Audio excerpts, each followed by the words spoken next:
What shall I say? I almost forgot myself. I was wondering who she is talking about. But I usually introduce myself in meetings, which I like.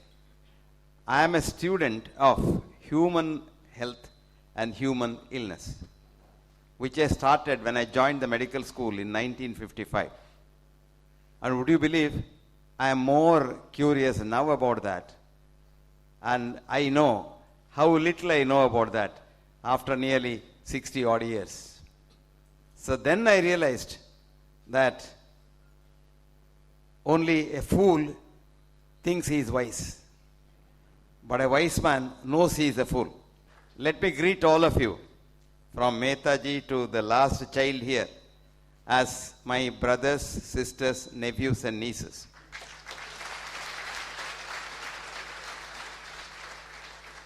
Because I'm not supposed to talk anything which is unscientific. I'm saying it is very scientific because all of us here, all of us, are coming from the same source of energy called consciousness.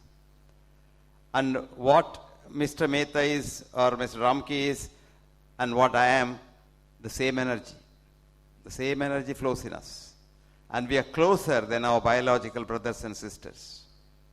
If you understand this, I tell you, the greatest war on health is won. You know what's the problem for health? Why do people lose their health? Any idea? You think it's eating cholesterol or drinking whiskey? Nothing. Huh? Running behind money. Yes, that's very, very important. But the problem is the I. The I. And I means illness. The minute you say we, wellness comes. That's all the difference.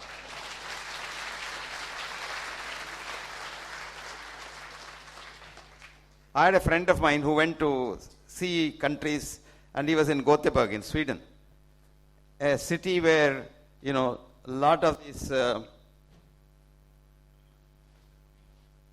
the municipality gives you tax rebate if you keep a beautiful garden, a nice compound wall with a tap, dogs beware and things like that. So the man was going, the local fellow was explaining as to what was all this about. So the man was really surprised because he said, a municipality gives you complete rebate from tax if you keep a nice compound wall. So he's going and they were passing through the cemetery, the like of which he had never seen before. Such a beautiful cemetery with the beautiful grass lawn and tombstones from India, from maybe Karnataka. But there was one thing missing. The compound wall had fallen here and there and nobody had repaired it. So the man was nonplussed. He asked the local guide, your municipality which is so particular about individual house compounds, why didn't they build a nice compound wall here? That he said, sir, the story is not complete, sir. He said, what? Those who are inside the cemetery cannot come out. Those who are outside do not want to go in. So why have a compound wall? So all of us have built a compound wall around us. And you don't want to go out and you don't want others to come in. That disconnect is killing all of us. And the cause of that is what Manjunath told us. Up until money came into this world, man was absolutely happy. Did you know that? There are two scientific studies. One published in 1987, which is of course once published in 1962, of the Innu community in Saskatchewan, off the coast of Saskatchewan. Innus were an aboriginal race. They had no touch with reality. What you and I call reality. They had the real touch with reality. You and I call reality. They didn't have. They didn't have money. They didn't have business. They lived like one large family. A truly egalitarian society. Truly egalitarian society. They were hunter-gatherers. So whatever they got, they distributed so beautifully. A pregnant woman was made to sit quietly and eat more. Child was given more. Elderly people were given more. And others ate what was left. They were very happy. And the recorded history on stones and leaves, etc., showed that there are only two causes of death. A, old age. You have to die. B, predation. Tiger ate you or a snake bit you, you died. Now in 1732, Hudson Valley Company came to Innuland to start a company there, 1732, 18th century. And they had a barter company. You know, all economy started with bartering. And the barter company started, okay, you give your hide to me, I will give you soap or liquid or whatever. It started there. To cut the long story short, in another 50 years' time, every Innu became a Canadian citizen. Right? So Innu is today a Canadian citizen with all the rights and perks and what have you. So you think they are civilized now, right? They are very civilized. But the only problem is today, every Innu has got every conceivable disease from common cold to cancer. Only 10 years precocious to the Caucasian Canadians. If the Caucasian Canadians get heart attack in the 5th decade, Innus get the 4th decade. Now what has changed for the Innus? Only one thing. Money came in. And money coming in was a curse. I'm sorry, Ramki Saab. You would be surprised. Europe, you all say revolution, industrial revolution, or renaissance, or whatever you want to call it, happened somewhere in 1802 when the first industry started in England. First industry. And this industry started making money. There was this romantic British poet, very nice man, called William Wordsworth. So Wordsworth wrote a poem which he titled as "The World is Too Much With Us," the title of the poem. If you have not read it, please read it. It will make you wiser. The world is too much with us. I will give you 4 lines. Leave it, the rest to you read. The world is too much with us, late and soon. Getting and spending, we lay waste our powers. Little do we see in nature that's ours. Because we have sold our soul. I added 2 words to the devil, comma, a sordid boon, full stop. Only when you sell your soul to the devil, you can only go after money. And unfortunately, what happens is, everything has become now commercialized. The worst part of it is our profession, which, madam, slightly misinterpreted the Sanskrit stanza. What it said is, Sharire jarjari bhute vyadigraste. What happens is, Aushari Janamiyatoyam Vaidyo Narayano Hari. It didn't say doctor is God. It said only God is your doctor. No one else can help you.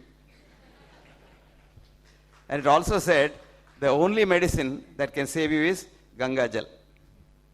These are true now, very scientifically true, absolutely true. There's a latest study which was done called the placebo effect. Now this study was done in 4 universities, published in a very prestigious journal in 2011. And the journal is called the Science Translational Medicine, which is a cousin of Science Journal itself. This is done in 4 universities, Oxford, Cambridge, Munich and Hamburg. What did they do? They took patients with severe pain. Man's biggest enemy is pain. Did you know that? Why were doctors invented? For pain.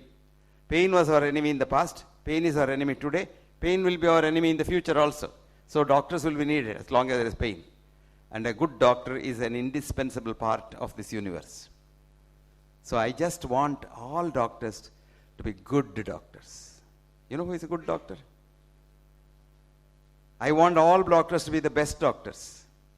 And I want most doctors to be better doctors. The difference we know? A good doctor is one who knows how to treat a disease. How to treat a disease. A better doctor knows when to treat a disease. The best doctor knows when not to treat a disease. William Osler, who we claim was our founding father, a great physician, a great thinker, once wrote, the fundamental function of a physician is to convince the patient not to take the drugs. Did you understand that? Shall I repeat that? Fundamental principle, the work, the responsibility of a good doctor is to convince the patient not to take medicines. Because as I always say, there is no pill for every ill, but there is an ill following every pill. This is absolutely true. And this study showed that the most important part is you for your treatment. You are your doctor, best doctor. What happened to the study? They took severe pain patients and they gave them morphine, which is the best drug according to our medical textbooks, intravenously. And the drip was running, but the patient had faith in his doctor, and the doctor told him, this is not morphine. This is a new vitamin we have discovered, vitamin B17, lateral, which will cure you, but your pain won't go. Patient believed, because you have faith in your doctor. If you don't have faith in your doctor, don't go to the doctor. You will never get cured. And what happened? Pain didn't go. What was running in the vein? Morphine. You can't have a more powerful, at least according to conventional wisdom, more powerful painkiller than that. Then they were surprised. But then they did what's called a crossover study. They took the patient to the other side, and there they ran saline, salt water. And they told the patient, this is the latest salt of morphia. Your pain will go like that. And the pain went like that. They were terribly nonplussed. What's happening? Are we believing something, or is hodgepodge, or are we wasting the Medical Research Council's money on something which is fake? Then somebody suggested, why not we do a fMRI concurrently? So they repeated the whole study, which went into about 500 patients. They repeated the whole study with an fMRI at the same time, which will tell you what the brain is doing. And very interestingly, when the patient believed his doctor that this is not morphia, his brain slept. When the patient believed that this is morphia and what was going was saline, the forebrain produced such powerful opioids that the pain simply disappeared. Can you believe that? This is called the true placebo effect. Placebo in Latin means I please. When your own mind is pleased, you're fine. Where's the mind but? Where's that bright girl or a bright boy? Where's the mind, man? Where's the mind? Never mind. Where's that other boy? Purohit's son. Hey, where's the mind? Because he was asking me very difficult questions at home. Okay, don't worry where the mind is. But we thought, and we think, because psychiatrists still think the mind is in the brain, right? Because there was this brilliant Canadian neurosurgeon called Wilder Penfield. He was a brilliant man. He started neurosurgery in Canada, and he was operating on awake patients, patients who are awake, not anesthetized. And he used to tickle various parts of the brain with small current, electric current. So the hand will move, leg will move, face will move. So he said, aha, it's all in the brain. But the same man, we followed him. See, we follow because he got a Nobel Prize. When you get a Nobel Prize, you can talk anything. It's accepted. Because Churchill said, in any saying, there are three things. A, who says that? B, how he says that? 3, what does he say? Of the 3, Churchill thought the last is the least important. So, if, somebody big says, now it is daytime, you will believe it. Supposing Amartya Sen comes here and says, it must be in midday now. And you will believe it. The way he speaks and all, you think he's right. Because he said, demonetization is the greatest curse for India.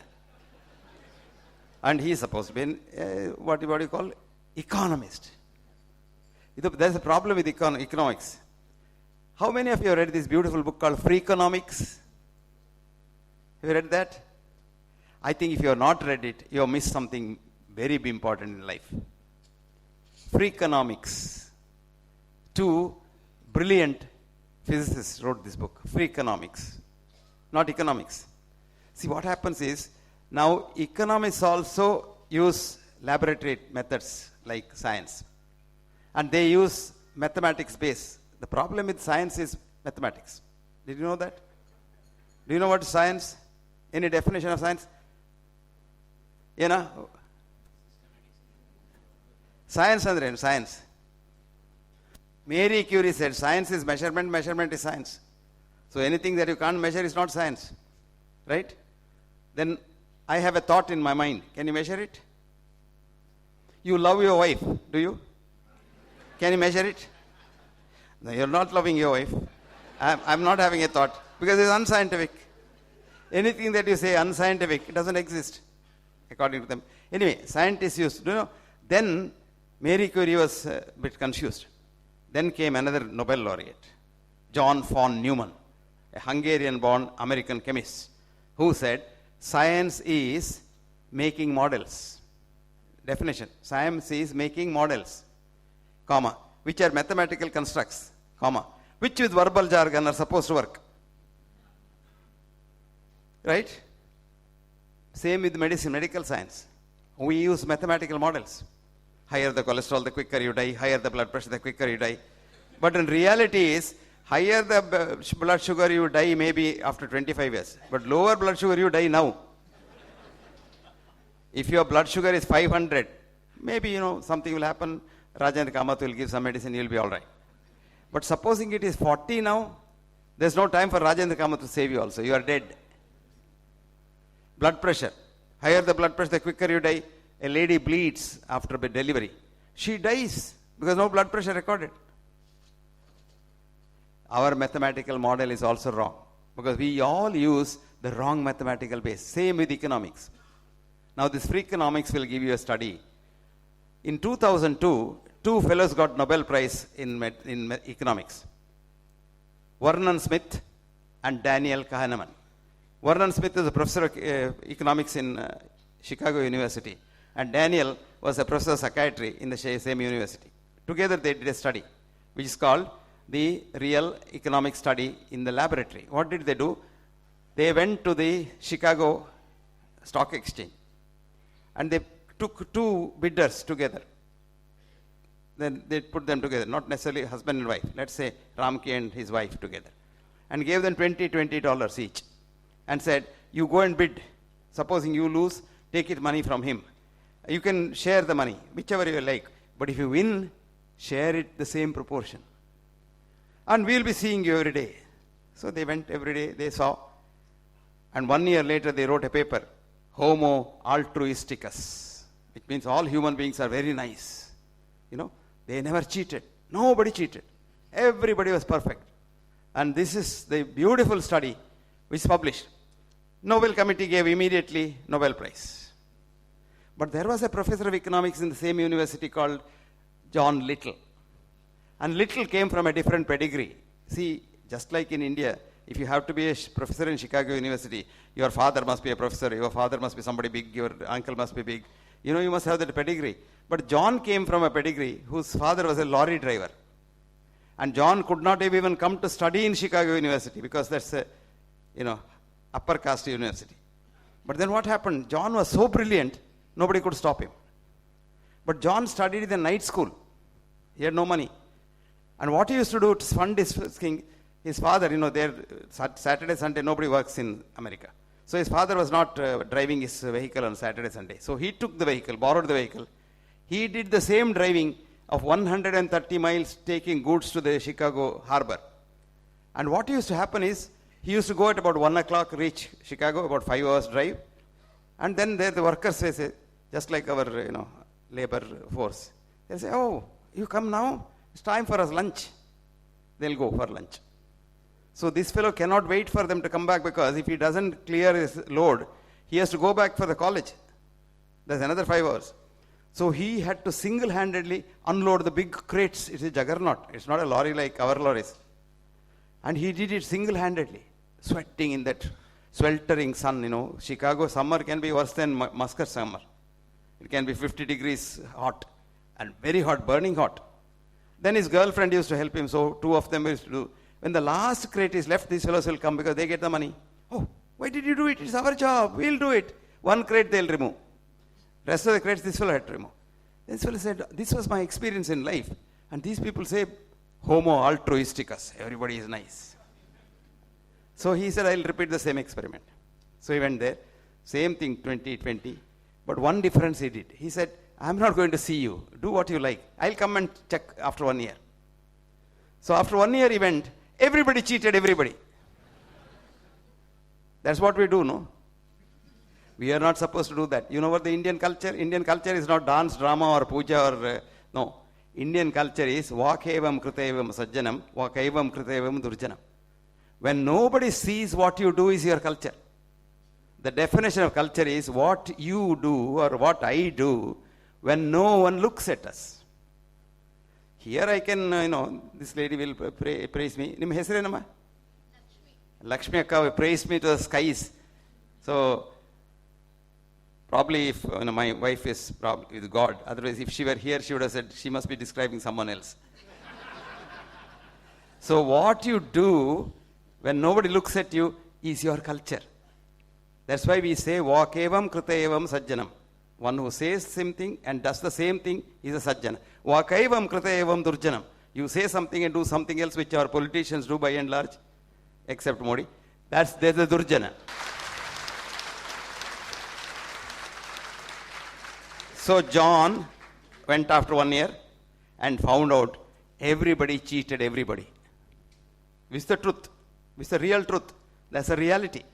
He wrote a paper, Homo economicus. Everybody is, after money. So, and the Nobel Committee never gave him prize. See, Nobel Committee will never give you a prize if you are right. They will give you a prize when you are wrong. Professor Sarkar of the Calcutta University wrote a paper about Bengal famine.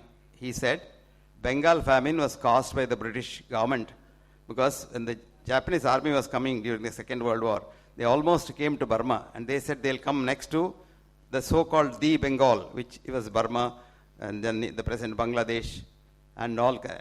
So they said the only way we can kill these Japanese soldiers is starving them of rice. If there is no rice, they'll die. Because they have to eat real rice, big rice. One fish on the top, but a big heap of rice, like the Bengalis. I'm sorry. Came on Achandada? Okay. Now what happens? So all the granaries were drained into the Bay of Bengal. Not a drop of rice was left. Lo and behold, the army went back, Japanese didn't come, and then next season, there was no rice for the Bengal people. 15 million people died. There's a Bengal famine. Artificial. Now this man was not recognized. He was dismissed from his job because the government didn't like it. Then our man came. Bengal famine is due to drought. There was no drought, nothing. Rains came very well. He gets the Nobel Prize. So this is how the Nobel Prize is given. So John Little didn't get Nobel Prize. Vernon Smith and Daniel Kahneman got Nobel Prize because they do experiments. So we do the same experiment in medicine also. And we have no scientific basis for our experiments. You go to the doctor, he will see your ECG, Oh, regular sinus rhythm. If it is truly regular, you are dead. Your heart can never be regular. If it is regular, you are dead.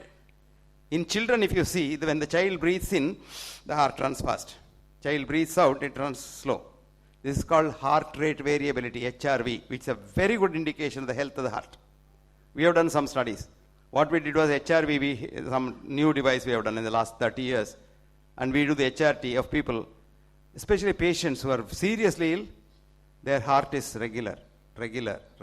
On the day it is regular, he is dead. Now we could convert that into irregular through pranayama, which we did, we have published that. Anyway, I'm not going into that. What I'm saying is, why is the difference between child, which has got so beautiful arrhythmia, and you and I, who don't have that arrhythmia? And your doctor thinks almost that is regular, which is not regular, but he thinks it is regular. That's a different thing. Now, do you know what's the difference? How many times you have smiled today? How many times? ಎಷ್ಟು ಸಲ ನೆಗಾಡಿದ್ರಮ್ಮ ಇವತ್ತು? ಯಾರನ್ನಾದ್ರೂ ನೋಡಿ ಸಂತೋಷದಲ್ಲಿ ನೆಗಾಡಿದ್ರೆ? ಕೆಲವು ಸಲ ನೆಗಾಡ್ತೀರಿ ಅವ್ರು ನೋಡಿದ್ರೆ ಅಂತ. Laughing at someone. But how many times did you laugh with someone? ಅವರ ಸಂತೋಷದಲ್ಲಿ ನೀವು ಎಷ್ಟು ಸಲ ನೆಗಾಡಿದ್ದೀರಿ? ಲೆಕ್ಕ ಹಾಕಿ. ಮಗು ಎಷ್ಟು ಸಲ ನೆಗಾಡ್ತೇವೆ ಒಂದು ದಿವಸಕ್ಕೆ? Young child smiles almost 1,000 times in a day. 1,000 times. Because the child doesn't have eye. It loves everyone. Smiles. I go there, child smiles. Rajendra goes there, child smiles. Mehtaji goes there, child smiles. Ramki goes there, child smiles. Purohit goes there, because he is a Purohit or Acharya, child doesn't extra smile. It smiles. But you go to school. This child's mind in Ayurveda is called manas. In English, mind is only one word. Child's mind in Ayurveda is called, incidentally, I don't have a wristwatch. But we teachers, we go by the calendar. So if I have gone beyond my time, I don't know how long I'm supposed to speak. I asked the boys, they said, you can speak any length of time. But about 8 o'clock, we are going for dinner. So the condition is, when I am done, one of you raise your hand, I shall stop. Because mine is not a structured speech or written speech, and it's not like that. It's stand up, speak up, and shut up. They wanted me to sit. If I sit, I can't talk at all. Unless you walk, your brain doesn't get fresh blood. It's stale blood. So you don't get thoughts. When you walk about, fresh blood comes, and you get new thoughts. Coming back, where were we? Smile. No. School. Child goes to school. Then it's called buddhi, the second level. What is buddhi? Difference between buddhi and manas. Buddhi, they'll tell you, this is B.M. Hegde, this is Mehtaji, this is Ramki, this is wife, and this so and so. So a child knows. So a child may not laugh at all of us. When you grow up, you go to the school. That is why Alexis Carrel, Nobel laureate, another Nobel laureate, said, every newborn child is a genius. Scientifically true. Because you have your Trikala Jnana when you're born, when you're made in a mother's womb, single cell. And then you go to school. He said, every newborn child is a genius, only to be converted into an idiot in school. 100% true. 100% true. You thought I'm joking? No. Tagore went to school, first standard. It was so difficult for him that he came and told his father, I don't want to go to school. Today, his father was a big lawyer, lot of money. So he would have said, hey, don't worry, I will tell the headmaster to pass you. The father said, you don't want to go to school? No, daddy. They confuse me there. They kill my curiosity. I don't want to go to school. He said, don't go to school. So Tagore never went to school. So what happened? He wrote Gitanjali in Bengali, somewhere in 2005 or so. No, what is that? 1905. And everybody said, look at this ass. If he had gone to school, he could have written it in English. Everybody would have understood. Because in 1900, nobody will understand Bengali. So Tagore said, to English learn, you have to go to school. So he taught himself English.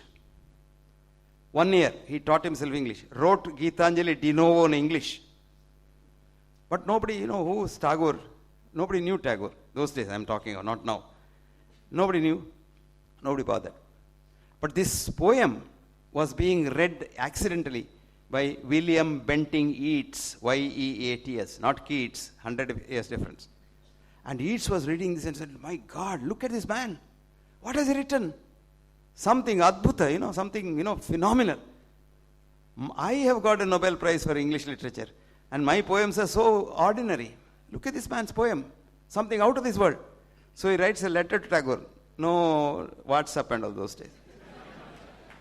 So he wrote a letter, Mr. Tagore, you give me your poem. I am going to publish it in England with a foreword by me. And I got the Nobel Prize last year. That is 1911. So Tagore says, okay, do what you like. So he published in 1912 with a foreword. 1913, Tagore gets a Nobel Prize for English literature, and that too poetry. ಶಾಲೆಗೆ ಹೋಗಲಿಲ್ಲ. ಶಾಲೆಗೆ ಹೋಗದ್ದೇ ಸಿಕ್ಕಿತ್ತು. ಶಾಲೆಗೆ ಹೋಗಿದ್ರೆ he would have been an idiot. Anyway, so the child becomes buddhi. Then next level is chitta. What's the difference between that buddhi and chitta? Aham comes in. ನಾನು ಯಾರು, ನನಗೆ B.M. Hegde ನೋಡಿದ್ರೆ ಆಗೋದಿಲ್ಲ. So when this man sees B.M. Hegde, he is very stiff. That's called chitta vritti. Or supposing I see Aishwarya Rai, then I suddenly say, hey, if she were my wife, how nice it would have been. It's called vritti. You understand? So Patanjali said, chitta vritti nirodha yoga. Supposing you had not done yoga and read Viveka Chudamani. Viveka Chudamani says, why worry? Okay, you don't like B.M. Hegde, forget about him. Why do you want to bother about him?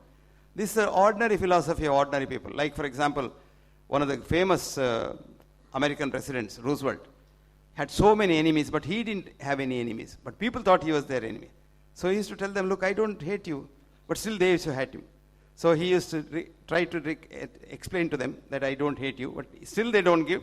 He'll take a piece of paper and write. Let's suppose, say it's me, B.M. Hegde, he'll write, and tear it into bits and throw it to the waste paper basket. So B.M. Hegde is out of his mind.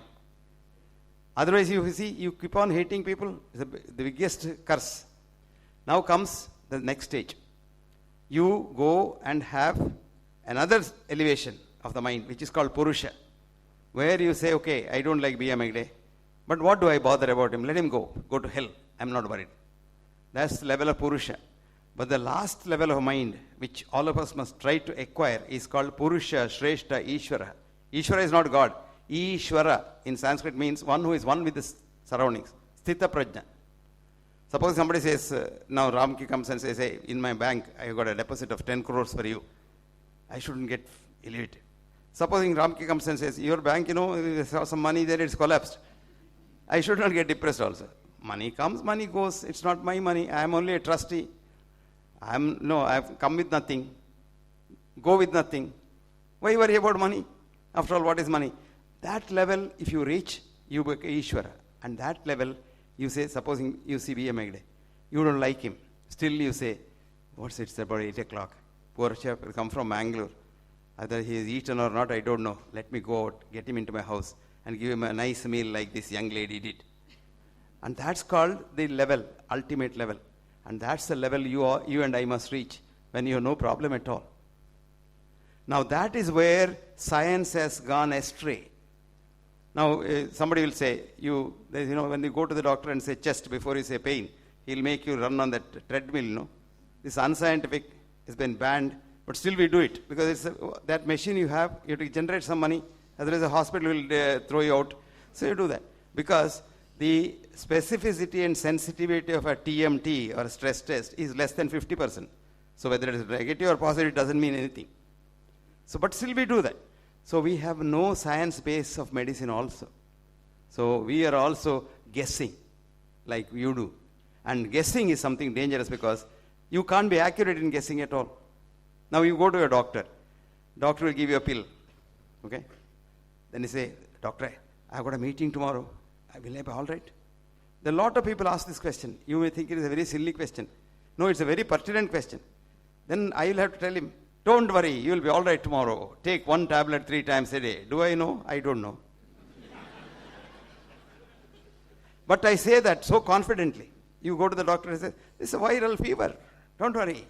Who has seen the virus? I have not seen the virus. And why should the virus give you a fever? Supposing the virus is there, it's there in your body anyway. On the day you lower your guard, immune guard, then only the fever comes. Otherwise, there's no fever. Some months ago, I was in Qatar. I landed in Qatar airport about 8 o'clock in the night. And I thought, Qatar airport is like, freezing cold like Himalayas. I was shivering. I said, why am I shivering? So people had come to gather. So I couldn't walk because I was shivering so loudly, so violently. I said, what's happening? So I didn't believe it. So they took me to the hotel. Then I said, hotel is also like a freezer. What to do? Then I said, put off the air conditioner. Still it was like a heater. And the whole night was shivering. Morning I got up, I had 105 temperature. I knew it was malaria. But I was frightened to go to the hospital there. And I had 2 days of lecture commitment. So I used to have a shower, go and lecture, come and shiver and lie down. Can't eat nothing. And then again go. And after all the lectures were over, then I realized, then I came back to Mangalore and took a tablet. It was malaria. So malaria must have been there, the same mosquitoes. People who say, now Mangalore barboda? Yake? Alla malaria untante. I tell them, how the malaria untu? Mangalore 15 lakhs jana idare, 15 lakhs of people, Bangalore, greater Mangalore population. And on a given day, in the whole, all hospitals put together, there may be 10 people with malaria. What happened to the 14 lakhs? 99,900 people who are bitten by the same mosquito. Mosquito is not different mosquito, Same mosquito. And what happened to them? So we never ask about the asset factor. Why did he not get malaria? So my immune system must have gone down. I have been traveling, going so many places, and I was no sleep and this and that, and then landed in Qatar. Then probably my immune system was, and malaria is, my mosquito is there, my friend, it's biting. So it must have given me a letter. Anyway, This is how it happens, but we misunderstand all that because we don't understand human beings. Having said that, now I tell you what is health. What is health? Good. What is health? ಏನು ಭಾಷೆ ಮಾತಾಡ್ತೀರಿ ನೀವು? ಕೊಂಕಣಿಯ? என்ன பேசுறீங்க? What is health? சொல்லுங்களே. தெரியுமா? சொல்லுங்கம்மா. உங்களுக்கு தெரியணுமே. You look very bright. சொல்லு, தெரியும், அந்த அம்மாவுக்கு தெரியும். என்னம்மா? What is health?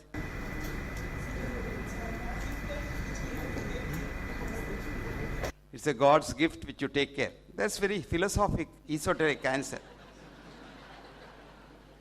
But Dr. Kama says, I must tell you whether you're healthy or not. What do you do? Another? Good girl. She has read the American things correctly. This is called the Alma Ata definition of health, 1947. What is the Alma Ata said? Absence of physical, spiritual, mental, environmental, this, that.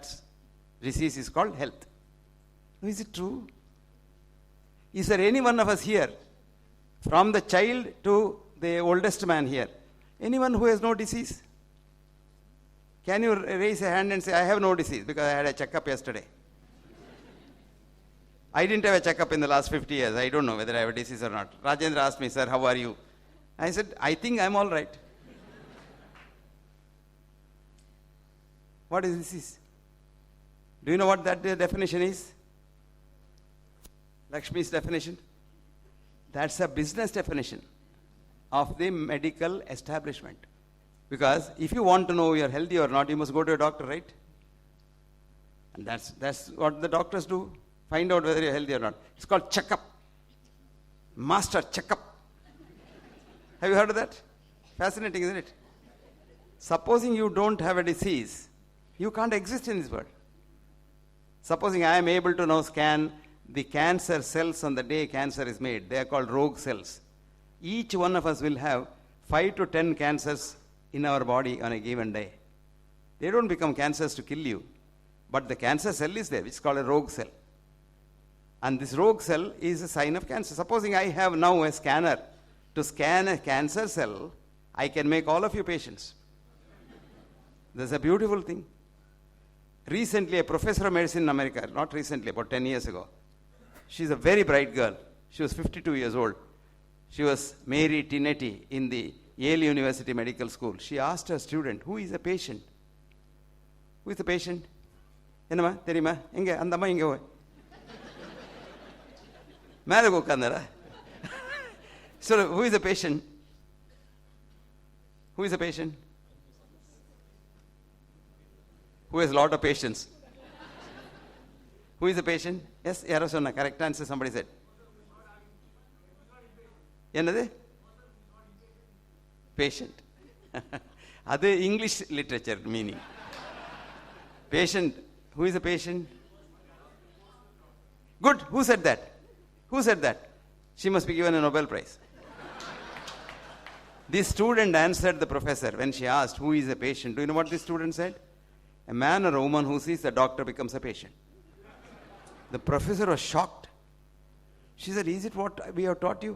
That's what I inferred from the textbooks, madam. Then she was really nonplussed. And she said, when does he become a man or a woman again? The student shot back, rarely ever, comma, if ever, full stop. You see a doctor, you become a patient. And you never become a man or a woman again. You are a patient for the rest of your life. Very scientific. Do you know why? We don't have a definition of normal. What is the normal Indian height of men? You have? How do you know? You are right. Statistics. Who is statistician here? I'll give you a book. Read that. Statistics, a science without sense. Written by a professor of statistics in the Washington University. His name is Stephen Milloy. S-T-E-V-E-N-M-I-L-L-O-Y. Milloy. Science Without Sense. A small book. Read it. It's a beautiful bedtime reading. You can take about half an hour, 1 hour to finish it, and then you'll fall asleep so beautifully. Because you know the whole world is running on myth and not the truth. Now what do? We collect 1,000 people and check their height and put it on a graph. Any chartered accountants here? Actuarial graph. No,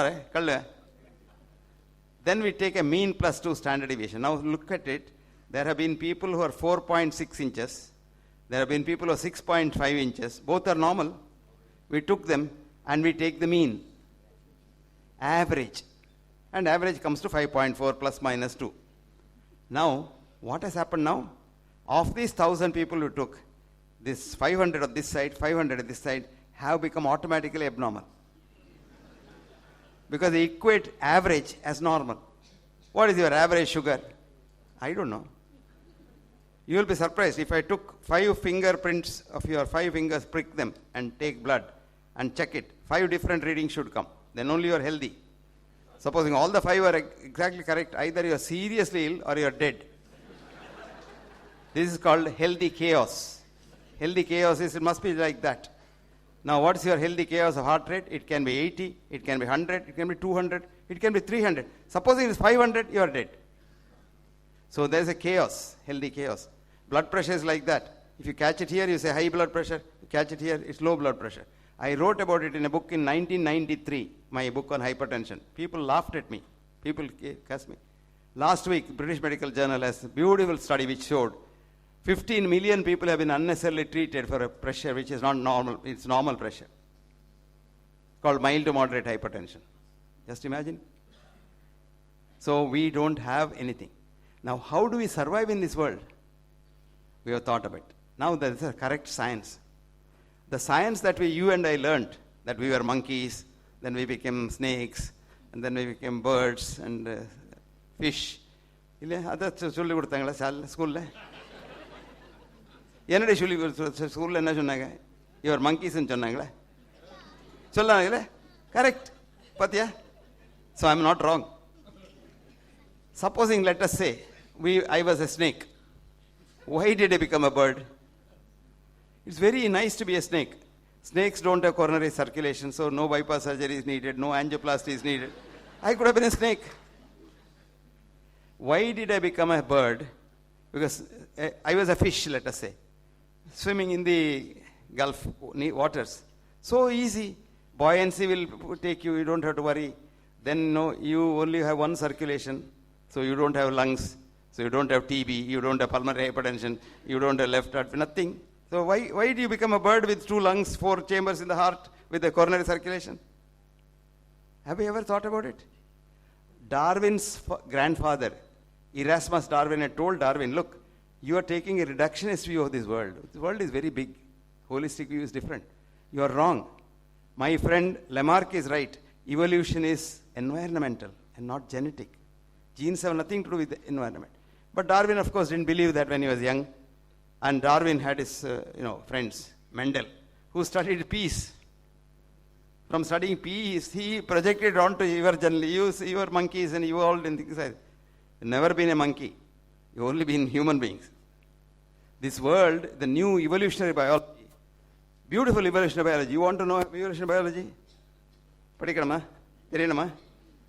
தெரியுமா? எழுதிக்கோ. Book இருக்கா? ஐயோ கடவுளே, ஏம்மா book ஒன்றுமா அப்படியே வந்த நீ? There's a lady called Elizabeth Sahatouris. Elisapeth. Sahatouris. Sahoutouris. She's a professor of biology and evolutionary biology. And this lady's name you put on the internet and say evolutionary biology. She will appear in the YouTube and you can listen to her. She has done a lot of work. Now what? All these planets are inhabited by germs. So was Earth, inhabited by germs for 2 billion years. Germs were there and germs became like us, I business. So germs started killing each other. So they realized this won't go. We will all die at one day. So we have to cooperate. They came together and said, what shall we do for the future? How do we take this world future? Let's first make food for everybody. And the same food you are eating today. What is that? Chlorophyll. You may say, no, I am a non-vegetarian. I am eating only cow, and I don't like this vegetable. Who wants the chlorophyll? That cow also lives on chlorophyll. So when you eat a cow, you are very expensive food, because you can eat vegetables. That vegetable the cow has to eat. This nature is fascinating nature. I was telling some of my friends this morning, there are people running on that Corniche. What is it called, Corniche? Whatever. Coram Beach, okay, near my hotel. So people running with the water in the hand. And I said, this is the biggest, worst thing that you can do to yourself. If you want to kill yourself, run. I have written an article called Run to Death. You are not a running animal. I was telling this girl who was with me in the morning, I forget, that running animals have a different anatomy. Have you seen a dog's leg? Legs are like this. Like this. It's not like this. Only two animals have legs like this. You and the elephant, your friend elephant. Because both your food is not running. It's stationary, so you don't have to run. But all the meat-eating animals, they have to run because their prey is also running. Otherwise, they'll starve and die. So God said, okay, these people will have a different anatomy. The only difference between you and an elephant is, both of us don't have to run. Walking is the best exercise. One difference is, elephant has 4 legs, so it can sleep standing. You don't try sleeping standing, because only 2 legs, you'll fall down. That's why I tell people, prayer and all, they stand up. In assembly, in the class, school, they stand up. A lot of children fall down, because they feel sleepy, and the issue falls down. Then one chance for the doctor in the hospital. They take them there, and one ECG, X-ray, and all is done, and then ultimately the doctor says, oh, nothing to worry, and pat you on the back and send. That girl has slept. School, everybody falls asleep, because nobody wants to go to school. So don't sleep while standing, otherwise you are an elephant. Now, what is interesting is, we don't have to run. So we have standing thing. And standing is very good. Actually, if you stand and walk and do things, you will live longer. You sit like quietly. I was seeing some people standing there, I was jealous of them. I said, look at them, they are very healthy. 1 hour when this fellow is blabbering, they are standing there and they give it healthy. And now they are sitting here. I'm sorry for them. So these small germs, which are our ancestors, at the end they said, okay, we'll produce chlorophyll for all to eat, for all times to come. And we can't hand over this whole universe to our generation. We must create some better animal. So they donated a DNA, and made the first nucleated cell, which is called a zygote, which you and I were on the day you were made in the mother's womb. So you came here from the germs. Look at Indian ethos. Your children are not yours. Upanishad says, your children are not yours. They came through you, but they don't belong to you. How true it is. You have nothing to do with your parents, except that you came through them. But you are a different person. You are the child of germs. In your body, that one cell, which was a zygote, on the day you were made in the mother's womb, by the time you came out of the mother, it became 120 trillion cells of human beings. So you are a colony of 120 trillion human beings. Each one of those cells are capable of living on themselves. They breathe, they eat, they shit, they piss, do everything. And these can be seen now with the biophoton camera. And when you take a photograph of you with the biophoton camera, I can see your cells jumping about, happy, laughing. Supposing I take the biophoton camera of this couple, their cells, if they are happy, they are jumping about in sync. And when you are not healthy, they don't. So all this is just energy. You look very solid, but there's nothing solid about you. Shankara called it as Maya, which a quantum physicist with Nobel Prize and alternate Nobel Prize calls it as Wirklichkeit. Wirklichkeit in German also means a drama, Maya. This whole world is a Maya. Do you all live now? Are you here in this hall? Yes, no? I close my eyes. Are you here? I don't know. You are here in my awareness. Otherwise, you are not here. My consciousness makes me aware of you. This is called gochara. Gochara. Sanskrit is a beautiful word. This English is nothing. Gochara means the path on which the cow walks, and at the same time, your awareness. I'm aware of you, you are here. I close my eyes, I don't know if you are here. What you see in this world is not reality, remember that. So that's why I said in the beginning, what Lakshmi read is not the reality. It's just Maya. And that reality, somebody has done a lot of studies on reality. Whole Mayo Clinic professor of neurology and a very good friend of mine, a very nice man called David Wiebers, did so much of work, he has written a book called Theory of Reality. Just read that book, Theory of Reality. TOR he calls it as, TOR Foundation. Theory of Reality is a fascinating book written by David Wiebers, D-A-V-I-D, Wiebers, W-I-E-B-E-R-S. It's a fascinating book. Now what does it say? Reality is totally different. So the world exists in your eyes. And today we know you can change the world with your consciousness. All of you must have studied in the school the two-slit theory in physics. You know, when an electron passes, you put two holes in the car. You don't know which hole it goes through. It can go through either of the holes. It's called the two-slit theory, big thing in physics classes. A lot of people fail if you don't know the two-slit theory. Ilya? You're a teacher, eh? Ilya. These teachers make life miserable for us. Now, John Radin, a Nobel laureate physicist, made a study and he showed that you can direct the electron to go through whichever hole you want it. Can you believe that? Supposing I induce a brain wave in your brain, artificially, what's called induced brain wave, and tell her, you pass this on to your husband. You would be surprised. She can pass it on to her husband, and I can track that from her husband's brain. It's called non-locality. Your great scientist, Albert Einstein, never believed in non-locality. He said, what is this rubbish? I don't know. He didn't believe till he died. That's why his student, who did the brightest physicist in the world, Werner Heisenberg, never got a Nobel Prize till Einstein died.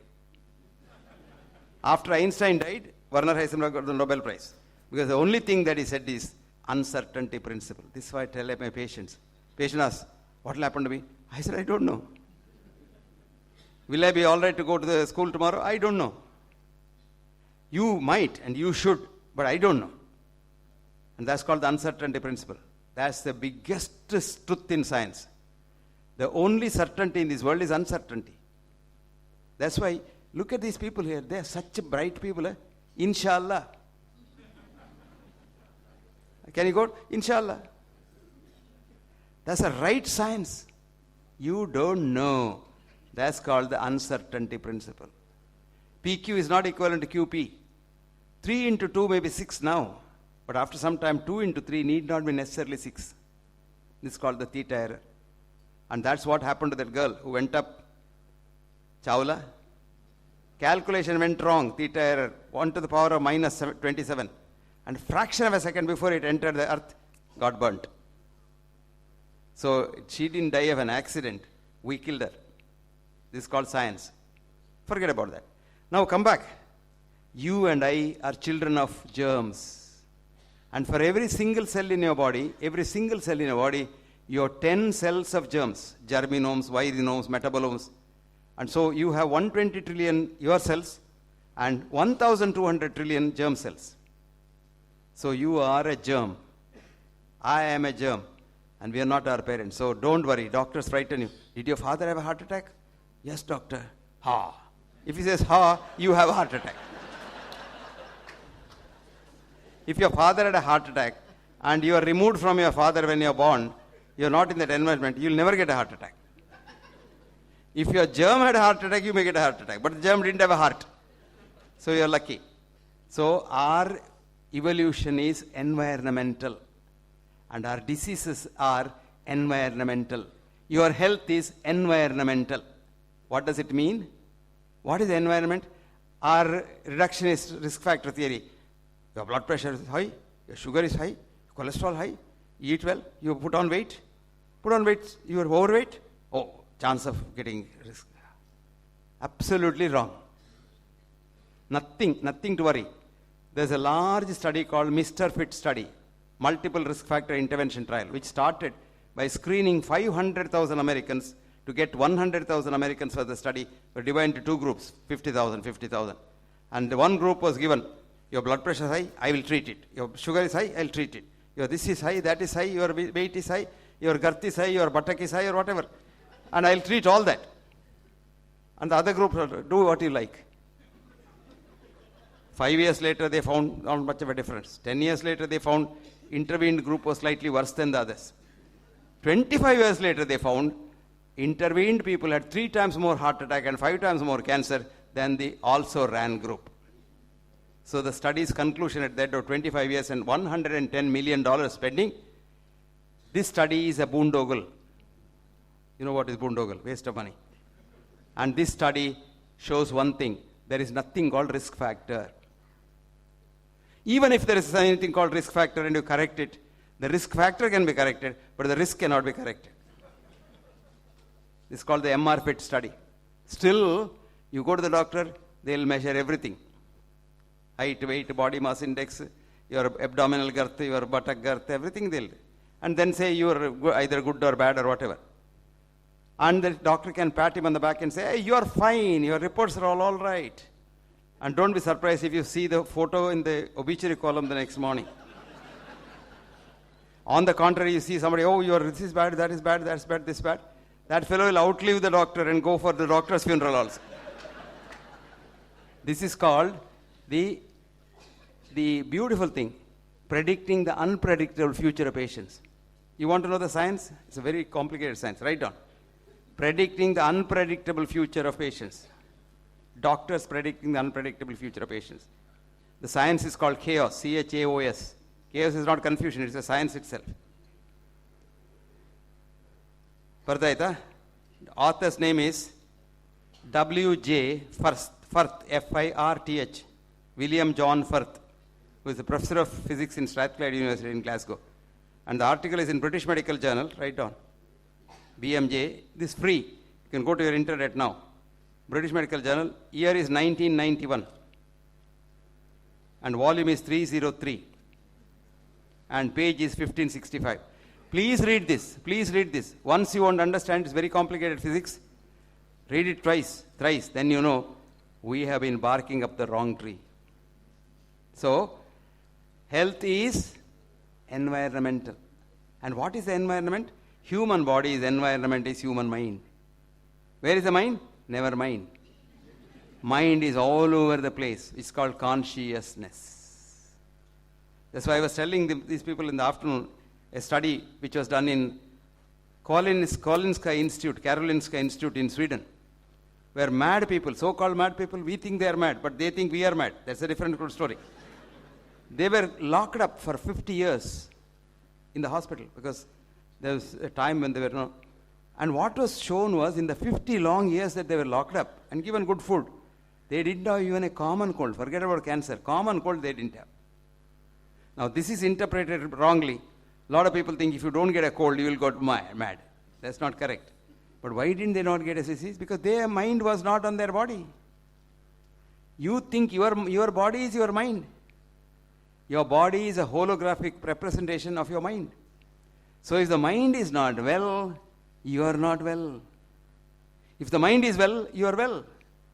So health is environmental. I have written extensively about it. Read those articles in various foreign journals and various places. So it is your environment. And environment is not just, there's pollution, there is warming, global warming. Can you warm this universe? This is a multiverse. You can't just, human being cannot do anything. You will be surprised. In 72, I was in London for a short period of 3 months. And that winter was so long that it went up to even April, May. Sleet was there. Nothing grew. Then everybody said, we are going into ice age. And for 1 year they said, ice age is coming, ice age is coming. Suddenly they said, warming is coming, warming is coming. So everybody thinks. When he says, as I said, if you are a Nobel laureate, whatever you say, it goes. But ultimately you say, yes, my findings were wrong. Our data was wrong because my secretary did wrong thing. I didn't do it. That one man got the Nobel Prize with Dadi and all. He was saying, yes, our data is wrong, but that doesn't matter. But global warming is there. His data is wrong, global warming is there. So this is what science does. Science is a business, which is the biggest business. And science is technology. Technology is business. and science is not really technology. Once I wrote to Abdul Kalam, I said, you have signed as a Secretary of Defense 100,000 crores for the Chandrayana. Of course, now the Americans have found it's still there. It didn't go to the moon. It is going around somewhere there. And I said, in this country, 45 million people don't have one meal a day. As a good man, I know you as a good man because I know you from my student days. Don't you think it was against your conscience to sign that letter? That's the only letter he didn't reply to me. Otherwise, any letter I write or a phone call, he'll immediately call back because we knew each other from the hostel days. He's much senior to me by age, but he went to school late and he didn't pass his SLC correctly and he didn't pass his BOC correctly. So he did a BSc and then came to a diploma course in Madras, where in the same hostel I was staying as a medical student. So we were the only two vegetarians in that hostel. And he was such a nice man. And he had not forgotten that. I was a nobody, but he had not forgotten that. On the day he was to be installed as a president, he sent me an invite, come. Then I phoned him up and told him, வர முடியாது sir. என்ன அங்கே வரணும்னா 25,000 போகணும். எங்கேருந்து வருது? 25,000 to go to Delhi and come back, இல்லையா? Then he said, இப்போ வராதே, நீ வந்தா இங்கே ஃபோன் பண்ணு, நான் கூப்பிடுறேன் அப்படின்னு. So such a nice man. The one letter he has not answered. Why do you want to go to the moon? You are not the first going, you are the 67th going. You can't stay in the moon for quite another 100 years. People, I told him, why do you want to go to the moon? See that every Indian goes to the neighbor's house with a smile on his face. How many of us have a case in the Supreme Court about the compound wall? I can't see that ass. If all of us can go to our neighbor's house with a smile and love each other, and then your environment becomes so nice, you become so healthy. Health is love. Health is compassion. So we changed the definition of health. With Rustum Roy as my mentor, we 15 of us formed this World Academy of Authentic Healing Sciences. And Rustum Roy is a big man, very big man, one of the greatest scientists the world has seen, but didn't get the Nobel Prize because he was praising India all the time. Never got the Nobel Prize. Though he had married an American Christian lady, converted into Christianity, but he was from a Kulin Brahmin family in Bengal, so he was doing puja in his house. He will also do a priest's job and marry postdocs and all who came there without money. They loved each other. So he said, I will be the priest. My wife will have 10 people's meal. We will have a wedding in our house. 800 students in Penn State University got married without any money. And that was a great man. So anyway, so Rustum Rai told me what to do. We have to do something about it. And so we changed the definition. And we published that. And now I am very happy to say that the IOM, that is the biggest body, Institute of Medicine in America, like the Institute of Chartered Accountants, they have accepted our definition. We said whole person healing, WPH. And we said definition of health. Health is enthusiasm to work and enthusiasm to be compassionate. Just imagine, Steve Hawkins is healthy. Do you know why? He has got a disease which not even a single muscle moves in his body, called amyotrophic lateral sclerosis, which in our textbooks, Rajendra and I read, says must die within 2 years of diagnosis. This man is alive 45 years after diagnosis. Of course, he is alive because of the technology. His wife, he is a wife, devoted wife, Western wife. A man who can't move a finger, she is looking after him so well. And she'll feed him. And he has got special gadgets. He writes textbooks. He's a professor of physics in Cambridge University. And he has written so many books for you to read. This man is so ill physically, but he's healthy because enthusiasm to work and enthusiasm to be compassionate. Ask yourself 2 questions in the morning. Don't go for a checkup. Do I want to go to work today or do I have to go to work today? That's all the difference. If the answer honestly is, I want to go to work today, you don't have to see any doctor. But if you say, I have to go to work here, you're not well. Enthusiasm to be compassionate. Do I want to help somebody? Ask in the morning, do I want to help somebody? And if you help somebody, you will be happy. That's happiness. So health and happiness are cousins, first cousins. They are cousins because if you make someone else happy, happiness will come to you. Christine, an American poetess, wrote, if happiness is what you give away, happiness is what comes back each day. What a beautiful thought. And we have this definition, enthusiasm to work. என்னடா எங்க தம்பி என்னம்மா enthusiasm என்னடி சொல்லு, நீ நல்ல பொண்ணு வரும் உள்ள இருக்கு வெளியில் வரல சொல்லு. சந்தோஷமா இருக்கிறது இல்லடி, மீனிங் என்னன்னு கேட்டேன். என்ன லாட்டின்ல இன்சைட், தியோஸ்னா என்ன கடவுள். So God is inside you and he provokes you. இது what is Rajendra will say, Om Bhurbuha Swaha Tat Saviturvarenyam Bhargo Devasya Dhimai Dhiya Yona Prachodayat. Provoke me, God, to do something good. Every day you pray. Same thing is entheos, inside God, provoking you to help somebody and to be compassionate. Just imagine all of us, 1.3 billion Indians, become compassionate. Where is any problem? Where is terrorism? Where is murder? Where is rape? Nothing. India becomes tranquil. And all of us become enthusiastic to work. 2.6 billion hands. Can anybody beat anyone in this world? No. But we don't have that. We are not healthy. Health is in the mind. And mind is everywhere. And mind can't be held. And mind is not a thing. It is not matter. It is energy.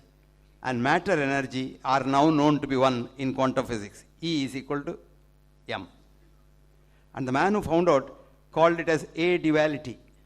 He is a big quantum physicist.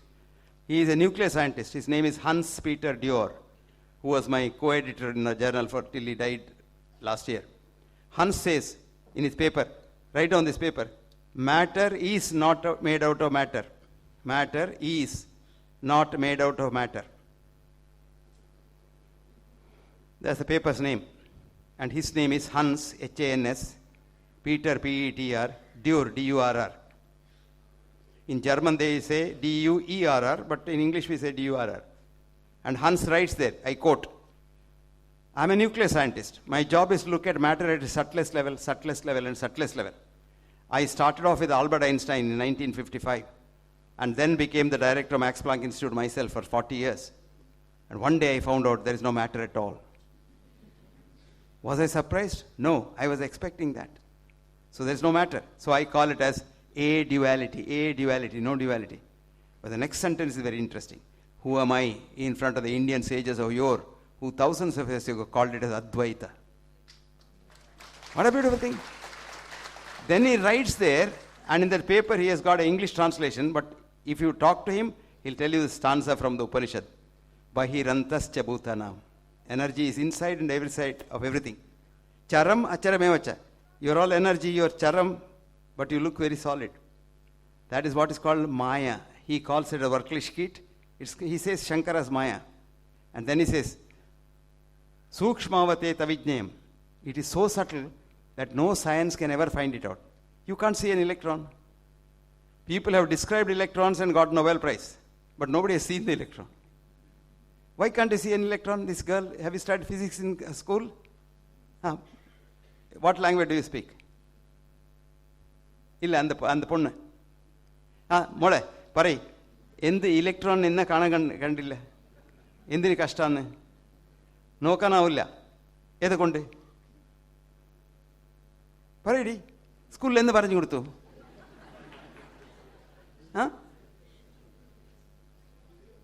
Too small. Too small. Viral kaana ippo. Electron kaana. Even ipo microscope uddalli. Cherdum veldayitte kaanunnu. ഇപ്പം നീ നിൻ്റെ അമ്മയുടെ fighting ചെയ്ത് എന്താന്ന് ഒരു ചെറിയ mistake അമ്മയുടെ വലുതായിട്ട് കാണുന്നത് മൈക്രോസ്കോപ്പിൽ അല്ലേ? എന്തിനു കാണാനാവില്ല? Anybody? Why can't you see an electron? Can you see God? You can't see God, but so God doesn't exist. That's what a BSc student thinks. God doesn't exist because I can't see. But he doesn't know his professor has not seen an electron and gets past his MSc.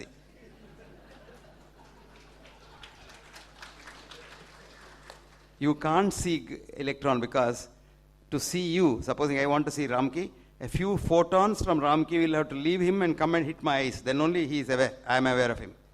If one photon leaves an electron, the electron is no longer an electron. So electron cannot be seen at all because it's everywhere.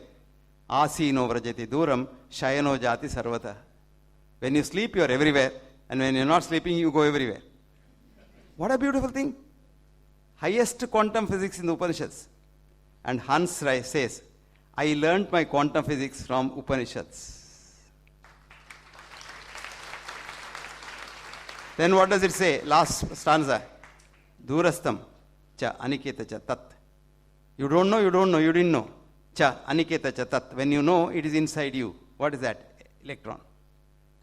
But Acharya said, Tat is God. So they converted the whole thing into God, and then the whole thing, science died. So God is something you and I can't see, you and I can't describe, but you and I can feel. Christian again wrote, who has seen the wind? Neither you nor I. But when the trees bend and dance, the wind is passing by. So I convert, who has seen God? Neither you nor me. But when you and I are in trouble, we feel God. You can't see God, but you can feel God. That's exactly what the electron is all about. So friends, health is having a clean mind. Health is having a happy mind. And happiness is giving happiness to someone else. It is like a mirror. You look at the mirror, mirror looks back at you. You give somebody some help, and the help comes back to you.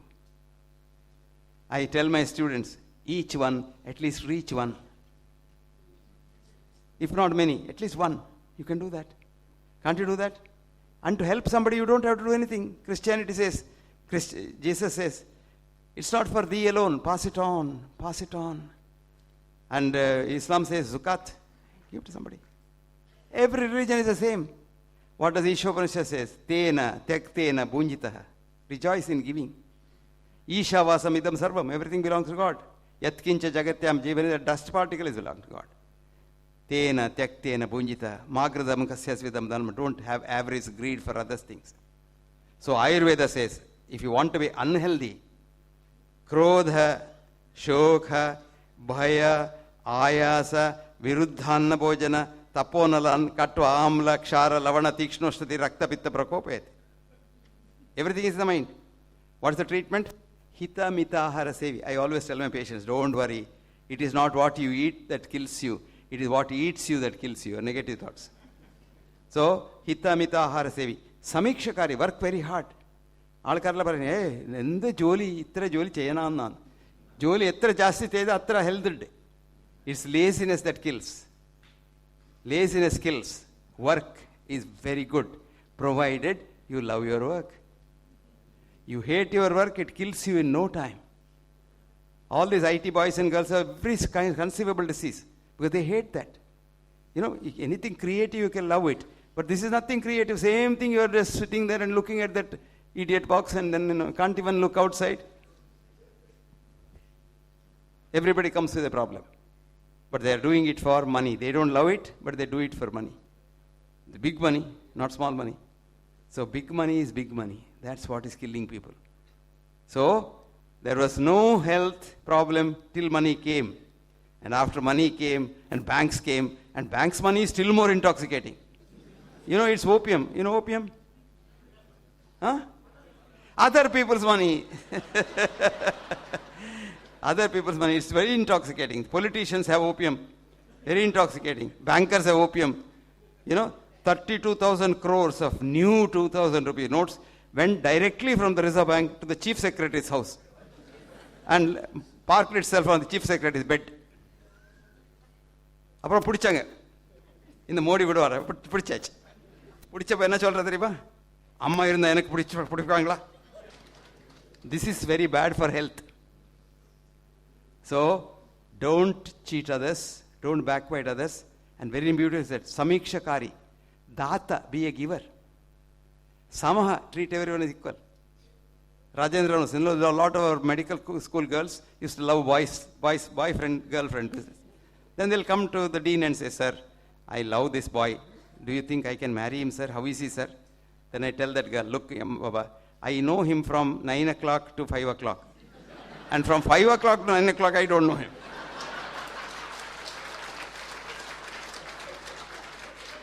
Don't take my judgment.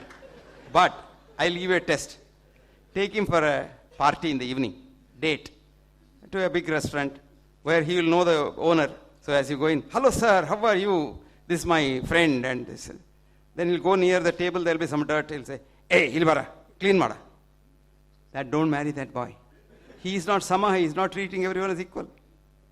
We are here in this world together. That man who cleans the table probably didn't have an opportunity that I had. That's all the difference.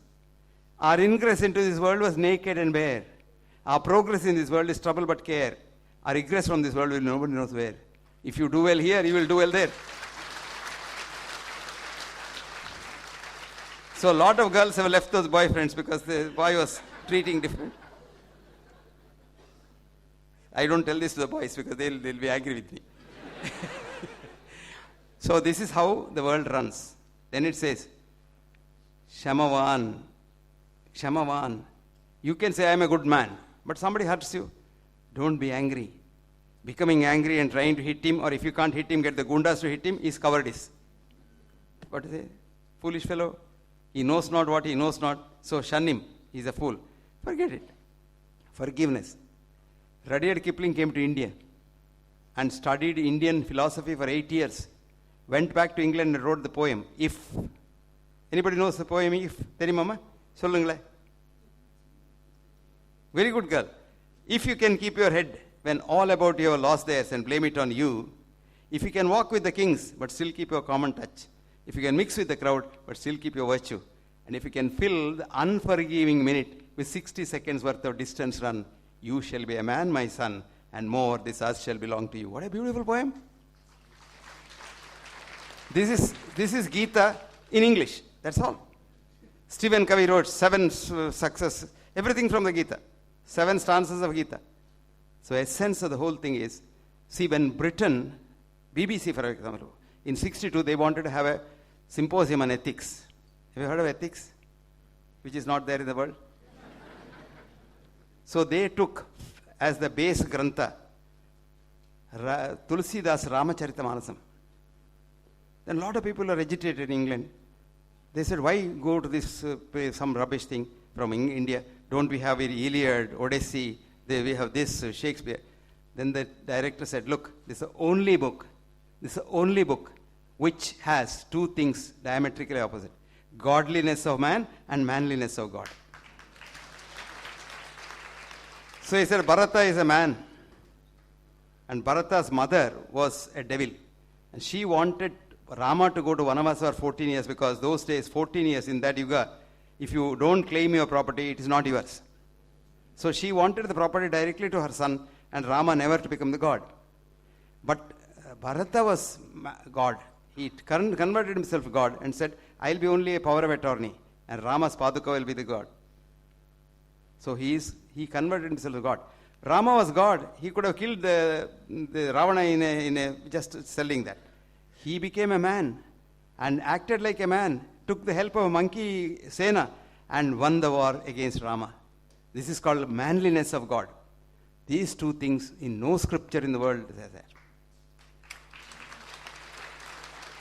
And Chakravarti Rajagopalaji wrote, what is not in it is nowhere. What is not in that scripture is nowhere in the world. That is our dharma. That's our culture, which we have left. And if you keep your culture, talk what you do and do what you talk, and don't cheat nobody, don't backbite anybody, because he said, what is the most important thing? Kshamavan aptopasevi bhavet arogyam. If you want health, aptopasevi bhavet arogyam. My wife and children are mine.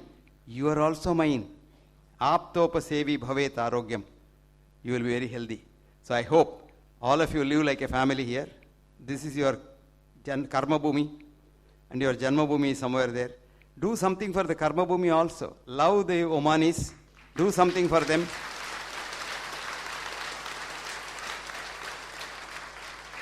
Each one of you reach one Omani. And each one of you reach one Indian.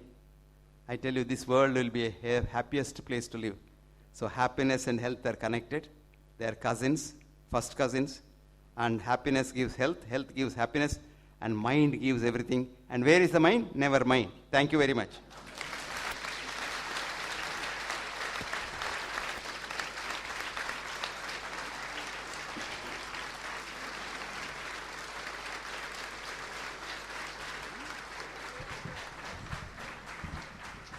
I request everyone to please be seated. It has been truly a privilege to hear to Dr. B.M. Hegde. And we would really have loved to hear more from him. Thank you. But in the beginning, who were you talking about? We'll discuss that later, sir. Now, a few organizations of Muscat would like to honor him. After this, B.M. Hegde will be giving a short discourse in Kannada. Mahatma. On what? On Advaita. Oh, Kadavale. ಸನ್ಮಾನ ಸಮಾರಂಭದ ನಂತರ doctor Hegde ಅವರು ಕನ್ನಡದಲ್ಲಿ ಪ್ರವಚನ ಮಾಡಲಿದ್ದಾರೆ. To witness the felicitation, I request the following dignitaries. First, I would request one of the organization, the Oman Tuluvar Muscat, to come on stage to do the honoring of Dr. B.M. Hegde.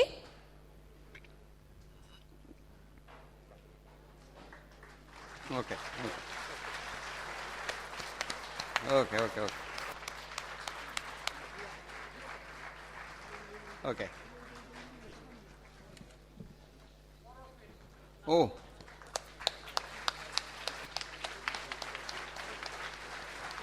Thank you.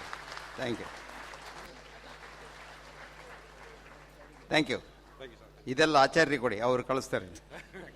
Thank you, Oman Tuluvar Muscat. Now I request the office bearers of Bunts of Oman Muscat to please come on stage. Thank you. ಅಂದ ನಮಸ್ಕಾರ. ಮೇರೆ ಶುರು ಮಾಡ್ತೀನಿ ಮೇರೆ. ನಮಸ್ಕಾರ. ದೇವರ done.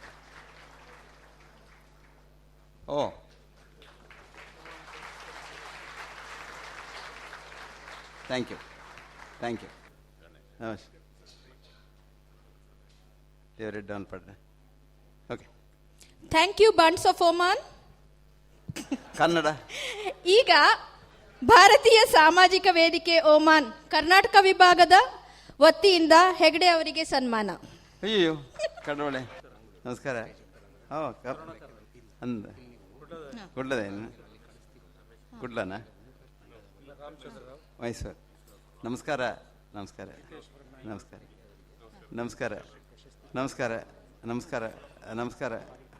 ಬನ್ನಿ ಬಣ್ಣ ಎಲ್ಲ ಇಲ್ಲಿರ್ರಿ. Thank you thank you.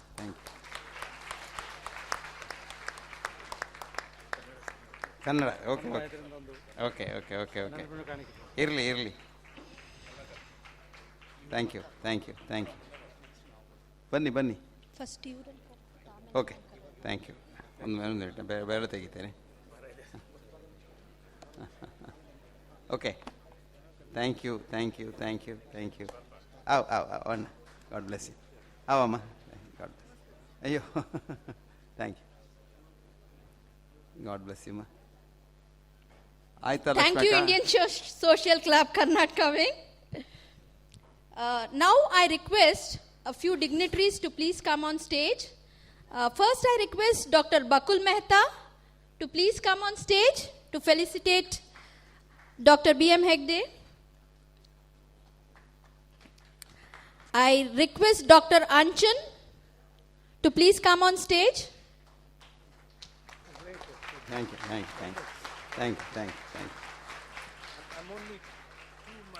And also, I request Shri Thank you. G.V. Ramakrishna to please come on stage. God bless you.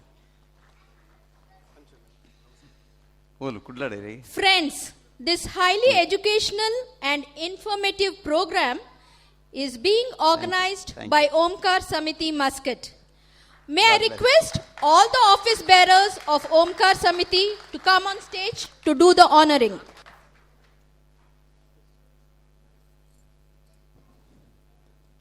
I'm going to open a shop in Mangalore.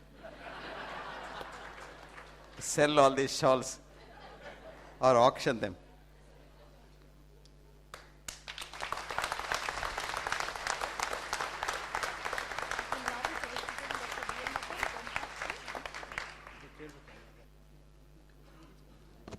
Okay, okay. Thank you.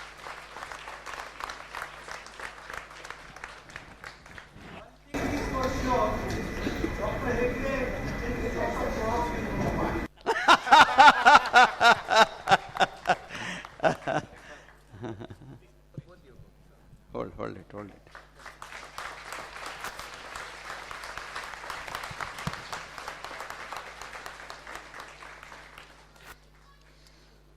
Omkar Samiti will now be felicitating Dr. B.M. Hegde with the Omkar Shri Award.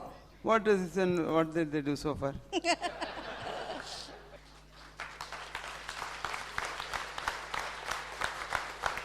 Thank you. Okay.